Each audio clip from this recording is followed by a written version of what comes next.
मूळ निट्टूर गावातील सचिन रामचंद्र पाटील हे सध्या गोव्यामध्ये राहतात.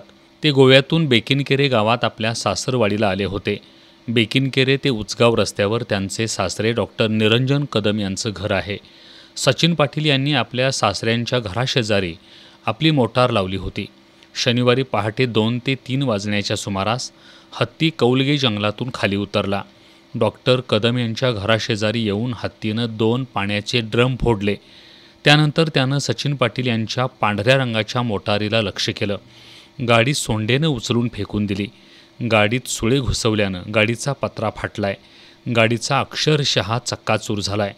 गाडी साधारणतः 3 ते 4 वेळा उचलून आपटण्याची शक्यता आहे. तर या घटनेत गाडीचं सुमारे 4 लाखांचं नुकसान झालंय. हत्तीच्या या दहशतीनं सीमा भागातील लोकांमध्ये भीती निर्माण झाली आहे.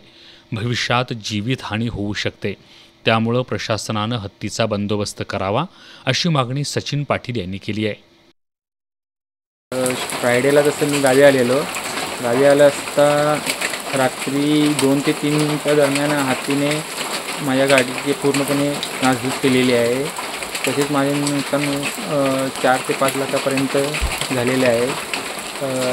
सदर वन विभागाने येऊन पडताळणी करून त्याचा पंचनामा केलेला आहे. पण माझी एवढीच मागणी आहे की हा हत्ती उचगाव ते बेकिनकेरे या दरम्यान 15 दिवस झाले येऊन शेतीची भरपूर प्रमाणात नुकसान करत आहे.